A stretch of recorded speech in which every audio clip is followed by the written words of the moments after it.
Naitwa Dr. Wile Maliganya, ni mhadhiri mwandamizi kutoka idara ya uongozi na maadili, chuo cha kumbukumbu ya Mwalimu Nyerere.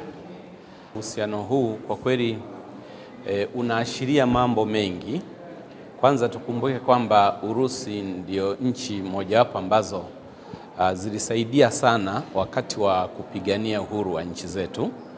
Kwa hiyo uhusiano huu tunapeleka urithi kwa kizazi na kizazi kuweza kuenzi wapigania uhuru wetu ambao walijitoa muhanga kuhakikisha kwamba nchi zetu zinaingia katika ukombozi na kupata amani katika hizi nchi kutokana na madhara hasa ya vita vya pili vya dunia mwaka 1945.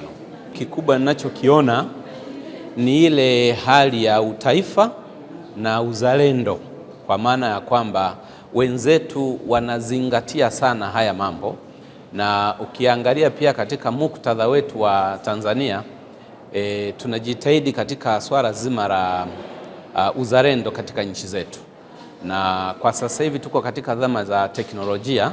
Kwa hiyo tunahimizwa zaidi kuenzi haya na kuzingatia mfumo wa sasa wa science na teknolojia, tuweze kuenzi zaidi ule tunaita uzalendo wa kidijitali, kuhakikisha kwamba tunalinda heshima ya nchi zetu, lakini tunalinda pia heshima ya wapigania uhuru wetu ambao walileta heshima katika nchi yetu.